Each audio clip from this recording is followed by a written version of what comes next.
جیسے corona virus آیا تھا جی اور ویکسین لگانا جتنا ضروری تھا کہ کرونا نہ ہو، جی اس سے بھی زیادہ ضروری ہے مسلک اعلیٰ حضرت سے پیار کرے. بے شک. غریبی میں زندگی کے صبح و شام گزرتے رہے، جی اور جب مال کی کمی ہوتی ہے، وسائل نہ ہو، تو تعلیم میں بھی پریشانیاں ہوتی ہیں. مجھ کو کہا کہ آپ روزانہ آ کے پڑھو، تو میں پڑھنے لگا اور ان کی خدمت بھی کرنے لگا. تو جو ان کا کھانا آتا تھا تو میں ہی کھانا لاتا تھا گاؤں سے، ان کو کھلاتا تھا، جو بچتا تھا وہ مجھ کو کھلاتے تھے. جامعۃ الاشرفیہ جس صورت میں ہے جی اس صورت میں اس وقت نہیں تھا. اس وقت لوگ لالٹین کی روشنی میں پڑھتے تھے. اللہ. اتنا پیسہ تو نہیں ہے کہ حج کرے تو عمرہ کر لے. جی تو میں نے کہا یہ بہت اچھا رہے گا، چونکہ نبی فرماتے ہیں کعبے پہ جو پہلی نظر پڑے، جو دعا مانگے پلک جھپکنے سے پہلے دعا قبول. تو چلیے عمرہ کرنے کے لیے پیسہ کم لگے گا، اور جب نظر پڑے گی تو یہی دعا کر لیں گے تو حج بھی ہو جائے گا. اللہ. ایک مرتبہ میں نے کپڑے کی تجارت کیا، کچھ کپڑا میں خرید کے لایا اور پھر مصروف ہو گیا. اس کو 1 سال تک میں چھوڑ دیا. پھر خیال آیا تو 1 سال کے بعد بھی میں نے اس کپڑے کو بیچا تو نقصان نہیں ہوا. وہاں پہ اس عنوان پہ تقریر کیا تھا کہ لوگوں نے خلافت کو چٹنی بنا دیا ہے. السلام علیکم ورحمۃ اللہ وبرکاتہ. امید ہے آپ حضرات بخیر ہوں گے. ناظرین اکرام، میں آپ کا میزبان رہبر بستوی ایک نئے پوڈ کاسٹ کے ساتھ آپ کی خدمت میں حاضر ہوں. ناظرین اکرام، جیسا کہ آپ حضرات کو معلوم ہے، اس پوڈ کاسٹ کا مقصد یہی ہے کہ جن علماء کو ہم اپنی زندگی میں فالو کرتے ہیں، ان کی زندگی پر چند باتیں ہوتی ہیں اور ان سے کچھ اہم سوالات ہوتے ہیں. آج کے اس پروگرام میں جو ہمارے خصوصی مہمان ہیں وہ کسی تعارف کے محتاج نہیں ہیں. خطیب الہند ناشر مسلک اعلیٰ حضرت علامہ قاری نثار احمد کلکتوی صاحب قبلہ ہیں. السلام علیکم ورحمۃ اللہ وبرکاتہ. وعلیکم السلام ورحمۃ اللہ وبرکاتہ. خیریت سے ہیں قاری صاحب؟ الحمدللہ، ماشاء اللہ، آپ اچھے ہیں؟ جی الحمدللہ. الحمدللہ. آپ کی اجازت ہو تو میں سوالات کا آغاز کروں. ضرور، انشاءاللہ. قاری صاحب قبلہ، سب سے پہلا سوال یہی ہے کہ آپ کس جگہ پیدا ہوئے؟ اللہ تعالیٰ کا فضل ہے. اللہ تعالیٰ نے اپنے حبیب کے وسیلے سے مجھے انسانوں میں بنایا. اللہ کا احسان ہے. وہ چاہتا تو کسی بھی مخلوق میں پیدا فرماتا. بے شک. تو اللہ تعالیٰ نے مجھے انسانوں میں پیدا فرمایا. مدھوبنی جو بہار کا ایک ضلع ہے، جی اور اس ضلع میں ایک گاؤں ہے نصیر الدین ٹولہ، جی. وہی ہماری پیدائش ہوئی. کس سن میں ہوئی اگر تاریخ یاد ہو تو؟ 1977 میں جی ہماری پیدائش ہوئی. ماشاء اللہ. تعلیمی سفر آپ کا کیسا رہا اور کتنی مشکلات کا سامنا کرنا پڑا؟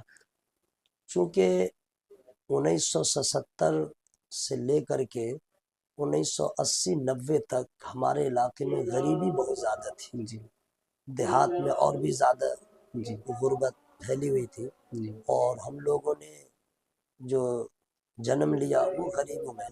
جی غریبی میں زندگی کے صبح و شام گزرتے رہے، جی اور جب مال کی کمی ہوتی ہے، وسائل نہ ہو، تو تعلیم میں بھی پریشانیاں ہوتی ہیں.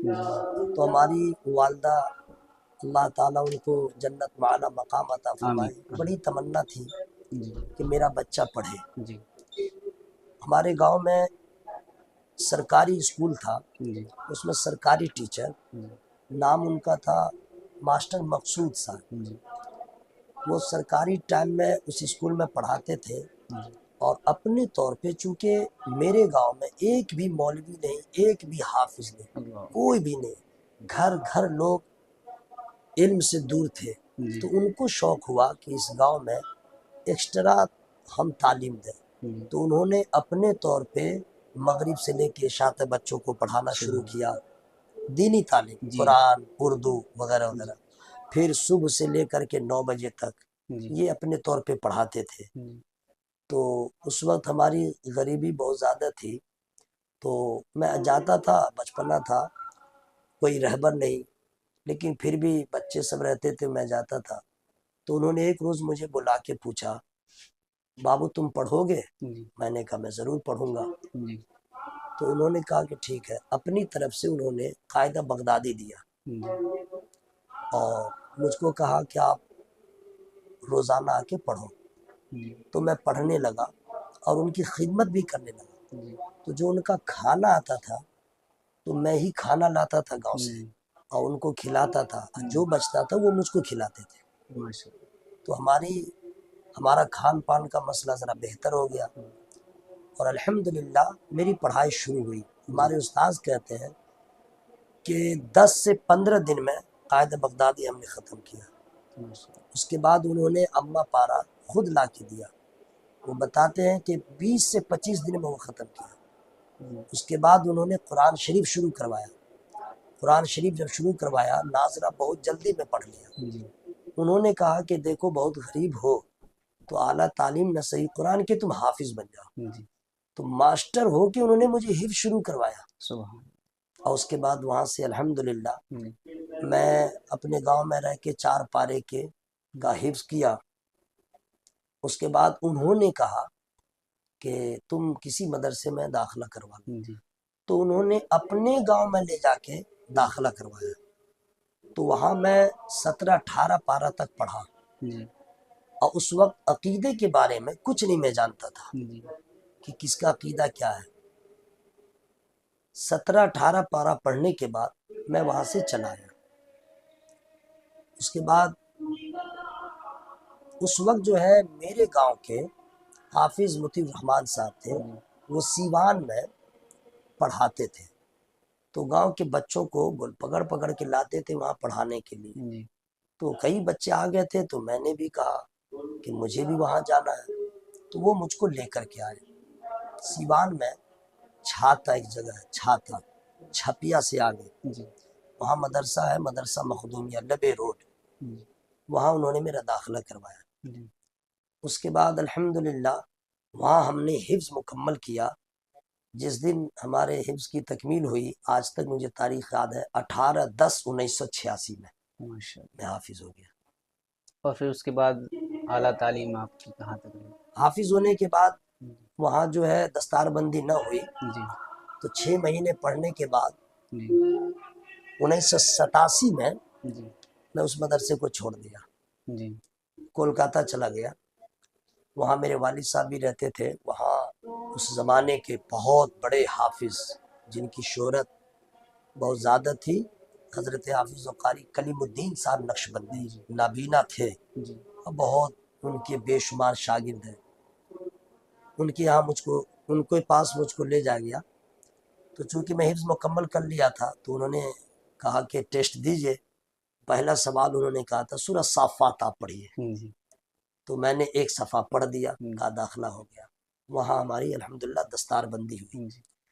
دستار بندی ہونے کے بعد 11 دور میں نے ان کو سنایا، 11 دور سنایا۔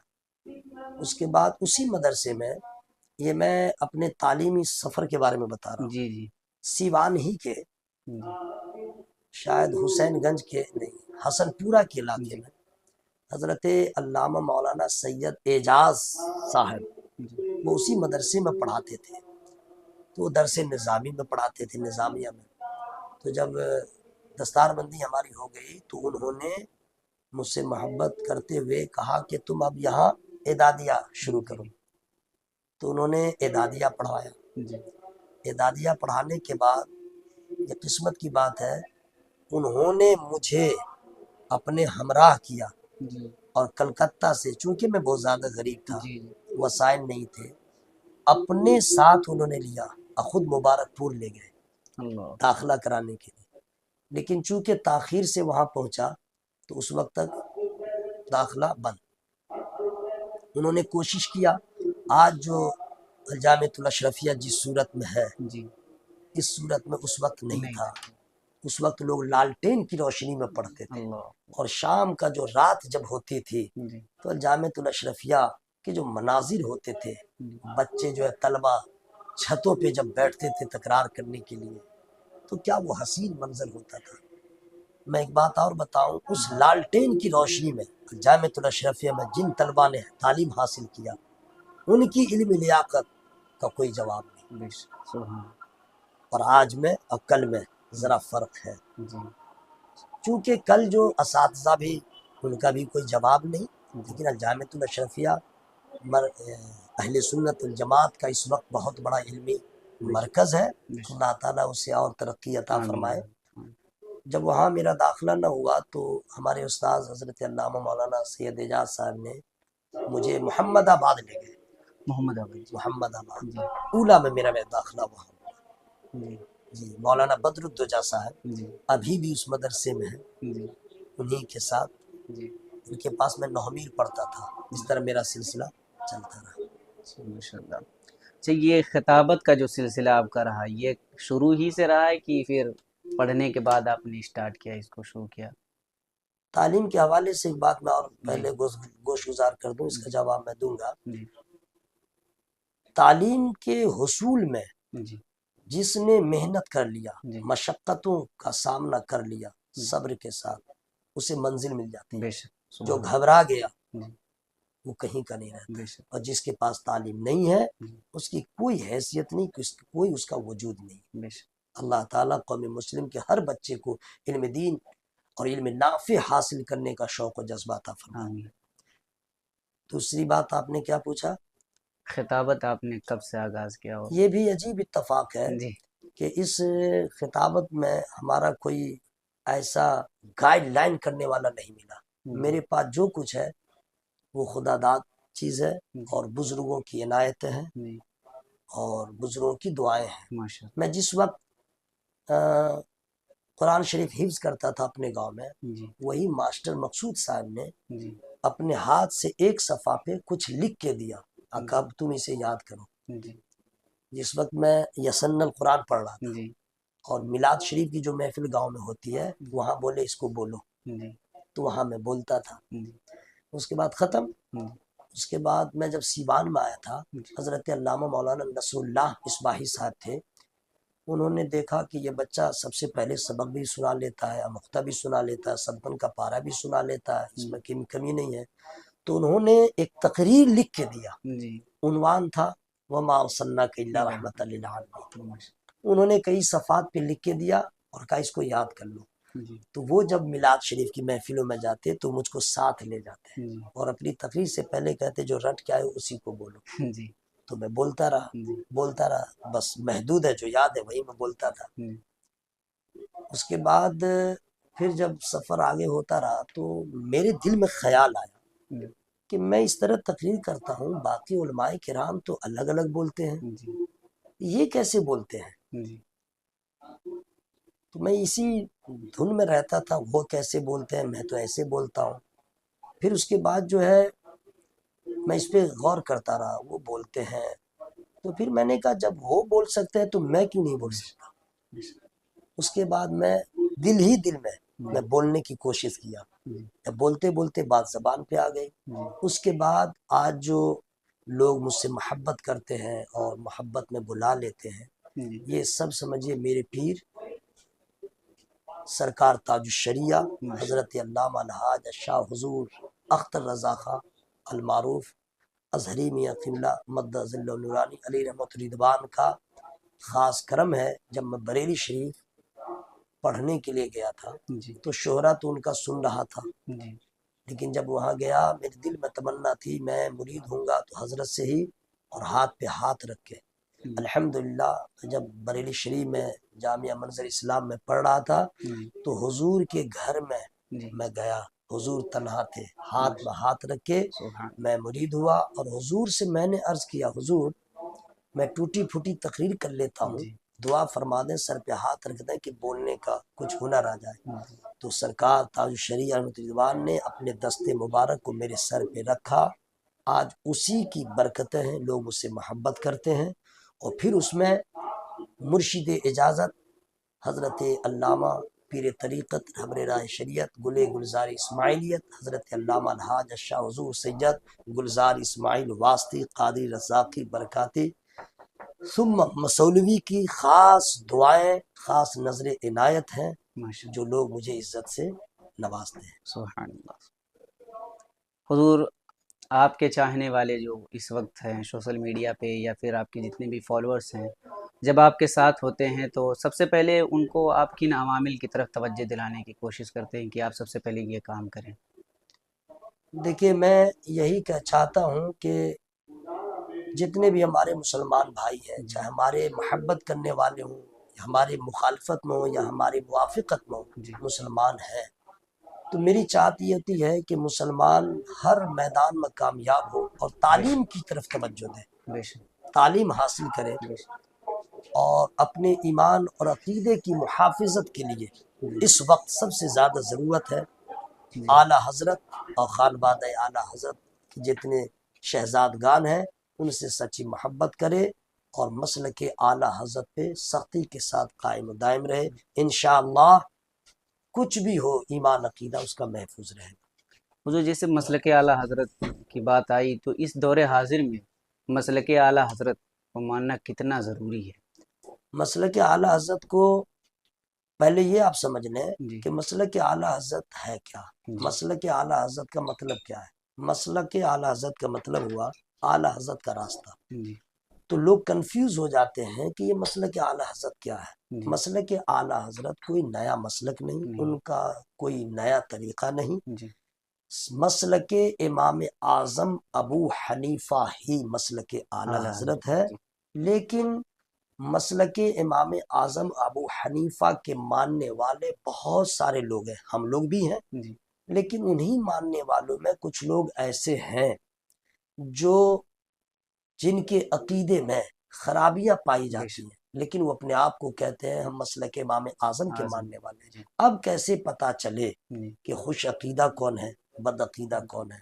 تو اسی کے درمیان خط امتیاز کھینچنے کے لیے مسلک اعلیٰ حضرت کہا جاتا ہے۔ یہ کوئی نیا مسلک نہیں ہے، اور مسلک اعلیٰ حضرت پہ چلنا اتنا ہی ضروری ہے۔ اس کے لیے تو بہت ساری باتیں ہیں، لیکن ایک بالکل ادنا سی مثال سمجھ لیں، جی جیسے کرونا وائرس آیا تھا جی اور ویکسین لگانا جتنا ضروری تھا کہ کرونا نہ ہو، جی اس سے بھی زیادہ ضروری ہے مسلک اعلیٰ حضرت سے پیار کرے تاکہ بدعقیدوں سے محفوظ رہے۔ سبحان اللہ۔ حضور آپ حج پر بھی گئے ہیں، تو جی حج پر کب جانا ہوا اور یہ سعادت مندی کب آپ کو نصیب ہوئی؟ الحمدللہ، دیکھیے یہ رب کا احسان ہے کہ اللہ تعالیٰ نے مدینے کی محبت دل میں ڈال دیا، سبحان اور پڑھنے کے دور سے ہی مدینہ مدینہ سنتا تھا، مدینہ مدینہ، لیکن دیکھا نہیں تھا۔ جی جب کوئی حج کو جاتے تو تڑپ ہوتی جی کہ کاش میں بھی جاتا، میرے نبی کا دیار کیسا ہے۔ تو کلکتہ میں اس وقت میں نماز پڑھا رہا تھا حسینی مسجد میں، جی تو ہمارے کچھ خاص لوگ تھے، تو مدینے کا ذکر چھڑا تو کہا کہ اتنا پیسہ تو نہیں ہے کہ حج کرے تو عمرہ کر لے۔ جی تو میں نے کہا یہ بہت اچھا رہے گا، چونکہ نبی فرماتے ہیں کعبے پہ جو پہلی نظر پڑے جو دعا مانگے پلک جھپکنے سے پہلے دعا قبول، تو چلیے عمرہ کرنے کے لیے پیسہ کم لگے گا، اور جب نظر پڑے گی تو یہی دعا کر لیں گے تو حج بھی ہو جائے گا۔ اللہ سبحان بات یہی رہی، جی لیکن جب سن 2000 میں جی حج کا اعلان ہوا جی تو میرے اندر امنگ پیدا ہو گئی۔ جی اس وقت جو ہے اخراجات صرف 70,000 روپیہ تھے۔ جی میں نے کیا کیا، مشورہ کیا اور ڈائریکٹ حج کا فارم ہی بھر دیا، ماشاء اور جن سے مشورہ ہوا وہ نہیں بھر سکے۔ اللہ جی حج کا فارم میں نے بھر دیا۔ اس کے بعد چونکہ حج کمیٹی سے جب آپ جائیں گے تو آپ کو بہت سارا وقت ملتا ہے، جی پیسے 3 قسطوں میں آپ جمع کر سکتے جی ہیں۔ تو اس وقت میری اتنی شہرت بھی نہیں تھی، ہمارے اتنی آمدنی بھی نہیں تھی، میں لوکل میں میلاد شریف پڑھتا تھا جی اور مسجد میں نماز پڑھاتا تھا۔ جی تو اس طرح کر کے جو تھے، جب فارم بھر دیا اور اللہ کی مدد ہوئی، دھیرے دھیرے جب آخری قسط بھرنے کا ٹائم آیا جی تو پیسہ میرے پاس نہیں تھا۔ اللہ تعالیٰ میرے والدین کو جنت عطا فرمائے۔ آمین اس وقت اللہ کا اتنا بڑا احسان تھا کہ اگر کیسٹ میں جی میں نام سن لیتا تھا مدینہ مدینہ، جی میں رونے لگتا تھا، اللہ اتنا روتا تھا میں اپنے گھر میں۔ میری امی بھی کہتی تھی بابو جاؤ گے مدینہ، جاؤ گے مدینہ، ماں بھی دعا کرتی تھی، جی میں اس طرح روتا تھا کیسے جاؤں گا۔ جی اللہ کا احسان ہے، اس وقت میں نے سہارا انڈیا میں ایک کھاتہ کھلوایا تھا، اس کو بھی بند کر دیا۔ جی لائف انشورنس میں نے ایک پالیسی کھلوایا تھا، اس کو بھی بند کر اللہ دیا۔ اس کے بعد ایک ایک روپیہ میں جمع کرتا رہا۔ رمضان شریف میں الحمدللہ میں نے تراویح سنایا، جو ہمیں نظر وغیرہ لوگوں نے پیش کیا، جی وہ سب کا سب اس میں جھونک دیا، جی اور اللہ کا فضل ہے مدینے کی زیارت ہو گئی۔ سبحان اللہ۔ اتنی مدتوں کے بعد اور اتنے ساری مشکلات کا سامنا کرنے کے بعد، اور عاشق کی تمنا بھی یہی ہوتی ہے کہ روضہ رسول دیکھ لے، جب پہلی نظر آپ کی سرکار دو عالم صلی اللہ علیہ وسلم کے روضے پر پڑی تو اس وقت کیا کیفیت رہی ہوگی آپ کی؟ ایک تو یہ کہ حضرت آپ یہ سمجھ لیں، ابھی میں مدینے کا ذکر کر رہا ہوں، آپ نے ذکر چھیڑ دیا، رونگٹے ہمارے کھڑے ہو رہے ہیں۔ جی مدینہ شریف اور سرکار کے بارگاہ کی حاضری، جی یہ وہاں پہ جانے کے بعد پتہ چلا جی یا رسول اللہ میں اس لائق نہیں تھا. اللہ. جس در پہ جی فرشتے بغیر اجازت نہیں آئے, جی صبح 70,000 آئے, جی شام 70,000 آئے, جو ایک بار آ جائے دوبارہ اسے اذن نہ ملے. اور ہمارے جیسا گنہگار اس در کے لائق ہی نہیں تھا, بس روتا تھا اور یہی کہتا تھا سرکار آپ نکموں کو بھی اپنا بناتے ہیں. بے شک. وہ کیفیت بیان نہیں کیا جا سکتا, نہیں کی جا سکتی ہے. وہ حالات جیسے ہوتے ہیں, بس یہ سمجھیے کہ وہ لمحہ ایسا ہوتا ہے جی جو عاشق ہی محسوس کر سکتا ہے. جی لیکن دعا دل سے نکلتی ہے کہ مولا تیرا احسان ہے, ذرے کو تو نے مدینہ دکھا کے آفتاب بنا دیا, عشق کی معراج ہو گئی. ہم بایزید بستامی کی طرح, جی ہم سرکار غوث پاک کی طرح, اعلیٰ حضرت سرکار کی طرح, اولیاء کرام کی طرح در رسول پہ حاضری تو نہیں دے سکتے. مولا تیرا احسان ہے, تو نے نبی کے غلاموں میں شامل تو فرمانے, یہ تیرا کرم. سبحان اللہ. حضور جیسے موجودہ دور میں جو جلسے ہو رہے ہیں ماشاءاللہ, آپ روزانہ کہیں یہاں پر پروگرام ہو رہے ہیں, پھر پورے ہندوستان کا دورہ ہو رہا ہے, تو رات میں یہاں جاگنا, پھر اس کے بعد صبح تقریر ختم ہونے کے بعد رات ہی میں فلائٹ لینا یا ریلوے کا سفر کرنا, ایک جگہ سے دوسرے جگہ جانا, پھر سونا, پھر یہ مینیج کیسے ہو پاتا ہے؟ کیونکہ بہت مشکل کام ہے یہ, رات میں جاگنا, تقریر کرنا, پھر سفر کرنا, یہ مینیج کیسے ہو پاتا ہے؟ دیکھیے جتنے مصروف ترین شعراء ہیں یا خطبہ جی ہیں وہ جس طرح اسفار کر رہے ہیں, یاترا کر رہے ہیں, یہ آدمی اگر بیٹھ کے سوچے تو بیمار ہو جائے گا. بے شک. لیکن یہ لوگ مہینوں سفر کرتے رہتے جی ہیں. اس میں کسی ٹیبلیٹ اور کیپسول کا میں کمال نہیں سمجھتا ہوں, جی انرجی, یہ صرف محسوس کرتا ہوں ذکر رسول کی برکت ہے. سبحان. صرف ذکر رسول کی برکت ہے کہ جس کی وجہ سے لوگ راتوں کو جاگ لیتے ہیں اور دن بھر سفر کرتے ہیں. یہ ذکر رسول کی برکت. سبحان اللہ. حضور جیسے آپ ماشاءاللہ کئی سالوں سے خطابت کر رہے ہیں, تو دور حاضر میں جو جلسے ہو رہے ہیں ان میں کس طرح کے موضوع پر خطبہ کو بیان کرنا ہوگا کہ عوام جو ان سے کٹتی چلی جا رہی ہے وہ کیسے پھر سے علماء سے جڑے؟ دیکھیے خطبہ جو ہوتے ہیں وہ جی اپنے آپ کو پہلے محسوس کریں کہ ان کی حیثیت کیا ہے, جی ان کا معیار کیا ہے, وہ ہیں کون. جی خطیب کبھی بھی اپنے آپ کو کوئی اور چیز محسوس نہ کرے, یہ سمجھ جائے کہ میں طبیب ہوں, جی یہ قوم مریض ہے. جی اور جب خطاب کرنے کے لیے جائے تو دیکھے کہ اس کو کون سا مرض ہوا ہے, جی اسی کی دوا دے. جی اس وقت جو ہے امراض کی کمیاں نہیں ہیں عوام الناس میں, بے شک. تو ہماری جماعت میں ایک سے بڑھ کے ایک خطبہ ہے, اور ہر خطیب اپنے طور پہ یہ محسوس کرے کہ نہ مجھے اپنے فن کا مظاہرہ کرنا ہے, نہ اپنی علمی لیاقت کو اجاگر کرنا ہے, قوم کا درد لے کر کے قوم سے مخاطب ہوں. اب دیکھیں چونکہ بزرگوں کا طریقہ رہا کہ جس گاؤں میں وہ نصیحت کرنے کے لیے گئے, تبلیغ کرنے کے لیے, تو وہاں پہلے انہوں نے وہاں کے حالات کو معلوم کیا, جی وہاں کے رہنے والے لوگوں سے, جی یہاں کے لوگوں کے بود و باش کیسے ہیں, رہن سہن کیسا ہے, وہاں کی مسجد کا حال کیا ہے, مسجد ویران تو نہیں ہے. یہ ساری چیزوں سے باخبر ہو جائے, اس کے بعد خطیب اپنے عنوان کا انتخاب کرے کہ اس قوم کو ہم کون سی دعوت دیں جی کہ قوم کا بھلا ہو. سبحان اللہ. حضور یہ بہت ہی امپورٹنٹ بات ہے, کیونکہ آج کل جو خطاب ہو رہے ہیں وہ ایسا لگ رہا ہے کہ ہوا فائرنگ ہو رہی ہے اور پبلک پر کچھ اس کا اثر نہیں جا رہا ہے. تو اس کا ہمیں علماء کو تھوڑا توجہ دینے کی ضرورت ہے, کیونکہ عوام اگر چلی گئی تو پھر کیا ہوگا, جلسے بند ہو جائیں گے. ویسے بھی چاہ رہے ہیں لوگ کہ جلسے بند ہو جائیں. اچھا, بہت ساری افواہیں اڑائی جا رہی ہیں جلسے, ایک طبقہ کہہ رہا ہے کہ جلسہ نہ کیا جائے, جلسہ کرنے سے کیا فائدہ, اس سے اچھا کہیں مدرسے کی تعمیر کرا دیا جائے. تو یہ اگر جلسہ بند ہو جائے گا تو اس سے کتنا بڑا نقصان ہوگا, کیونکہ یہ بھی تو ایک تبلیغ کا ذریعہ ہے. دیکھیے جو لوگ یہ کہتے ہیں کہ جلسے سے فائدہ کیا ہے, اتنا خرچ کر کے اس کو کرنے کی کیا ضرورت ہے, اس میں نقصان ہوتا ہے, جی کوئی فائدہ نہیں ہے, تو یہ ان کی اپنی فکر ہے, اپنی سوچ ہے, کیا انہوں نے دیکھ کے کہا. اور اگر ان کی فکر وہ جانا ہے, مجھ سے یہ پوچھئے گا اگر جلسوں سے کچھ خرابیاں ہیں اور کہنا ہے کہ بند کر دو, تو اگر آپ مسجد میں نماز پڑھنے گئے اور جوتا چپل کسی نے چرا لیا تو آپ نماز ہی پڑھنا چھوڑ دیں گے؟ آپ خرابی کو دیکھ رہے ہیں، لیکن یہ بھی تو دیکھیں کہ علماء کرام جو آ رہے ہیں واعظ و نصیحت کر رہے ہیں، آپ قبول نہیں کر رہے ہیں، کسی نہ کسی کے دل میں اللہ رحمت دے گا، انشاءاللہ ان کی زندگی میں انقلاب آئے گا۔ اجتماعی طور پہ جلسہ کریں، لیکن خرابیوں پہ کنٹرول کرنا، یہ علماء چونکہ دور دراز سے آتے ہیں، مہمان ہوتے ہیں، یہ کمیٹی والوں کی ذمہ داری ہے۔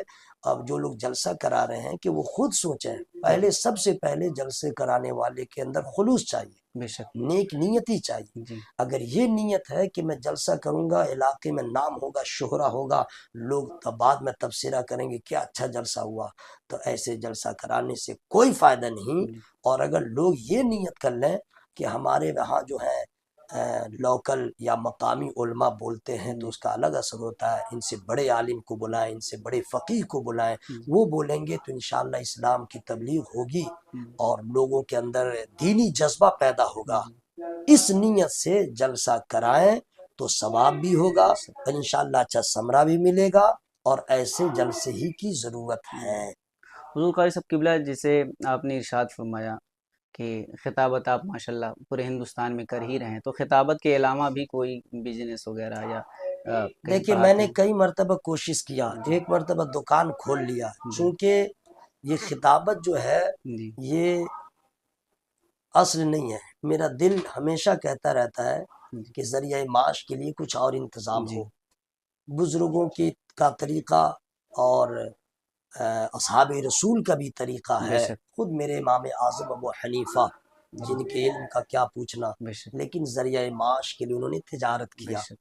تو میں نے اسی غرض سے ایک مرتبہ کپڑے کی تجارت شروع کیا، دکان کھول دیا اور کسی آدمی کو بیٹھا دیا، میرے پاس وقت نہ ہونے کی وجہ سے پوری پونجی ختم، تو میں نہ کر سکا۔ ایک مرتبہ میں نے کپڑے کی تجارت کیا، کچھ کپڑا میں خرید کے لایا اور پھر مصروف ہو گیا، اس کو ایک سال تک میں چھوڑ دیا۔ پھر خیال آیا تو ایک سال کے بعد بھی میں نے اس کپڑے کو بیچا تو نقصان نہیں ہوا۔ تو میں اپنے لیے بھی ابھی بھی میں کوشش میں ہوں کہ صرف مجھے وقت مل جائے تو میں تجارت کروں، اور میں تمام علماء سے بھی کہوں گا اور عوام الناس سے بھی کہوں گا غلامی نہ کریں۔ اسلام میں غلامی کا تصور نہیں ہے، تجارت کریں۔ کوئی ضروری نہیں ہے کہ بہت بڑی تجارت کریں، آپ شروع کریں چھوٹے سے۔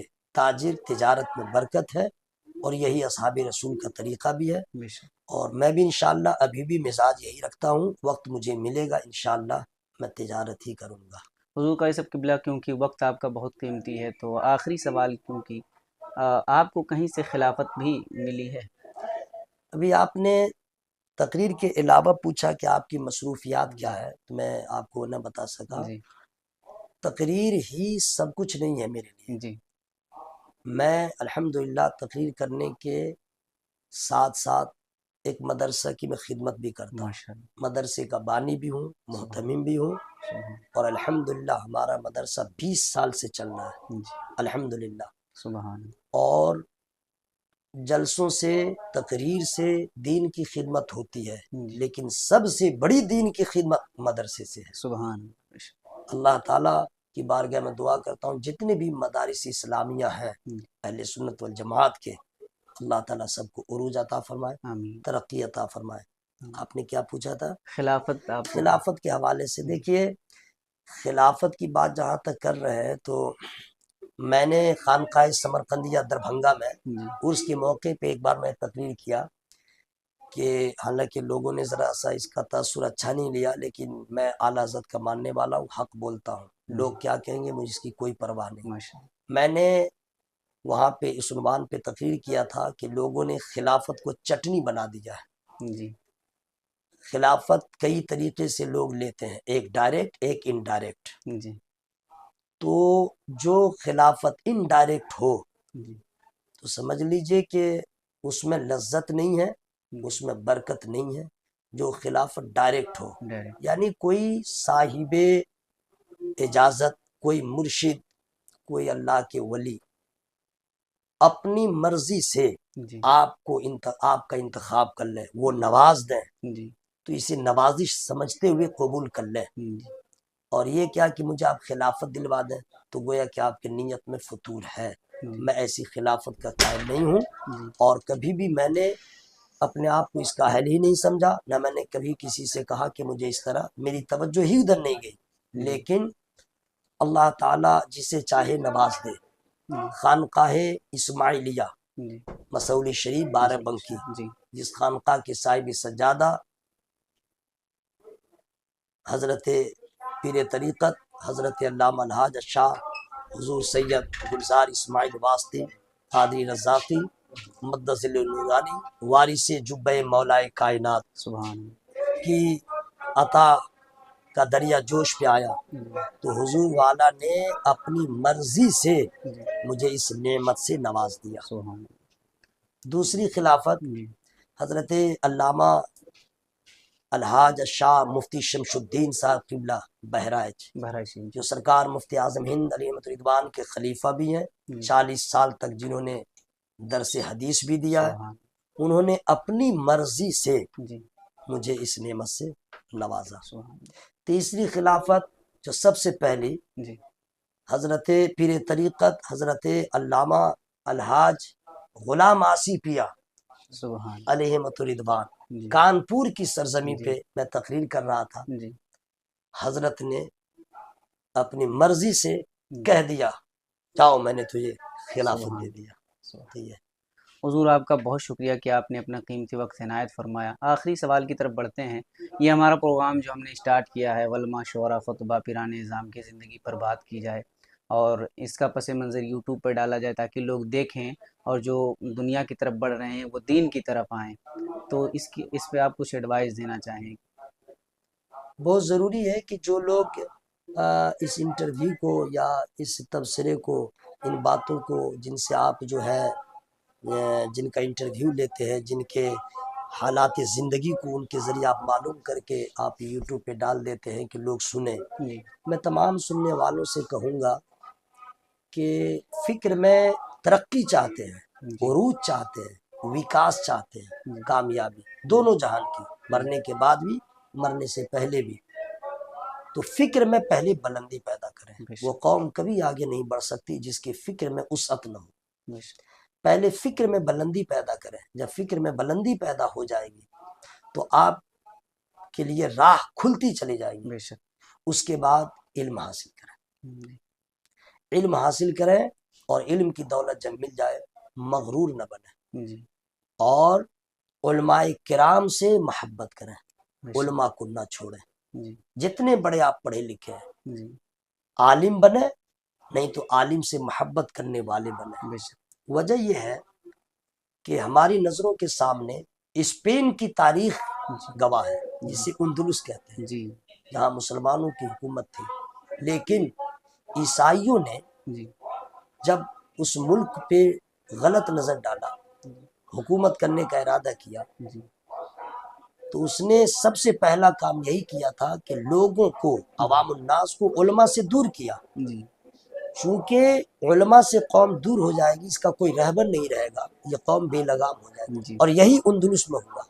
اس وقت ہمارے ملک ہندوستان میں بھی یہی پروگرام چل رہا ہے، چائے کی دکان پہ ہو یا کہیں بیٹھے ہوئے، ایک عالم کے خلاف، ایک امام کے خلاف، ایسے لوگ سنتے بدزن ہوتے ہیں، اور لوگ دور ہوتے ہیں، تو جو لوگ دور ہو رہے ہیں وہ عالم کا نقصان نہیں کر رہے ہیں، اپنا نقصان، کیونکہ نبی نے بھی فرمایا ہے عالم بنو یا عالم کے صحبت میں رہنے والے بنو، یا طالب علم بنو، تو علم حاصل کرے، عروج ملے گا، اور عالم بنے، نہیں تو علماء سے محبت کرنے والے بنے، انشاءاللہ اچھا ثمرہ اللہ عطا فرمائے گا۔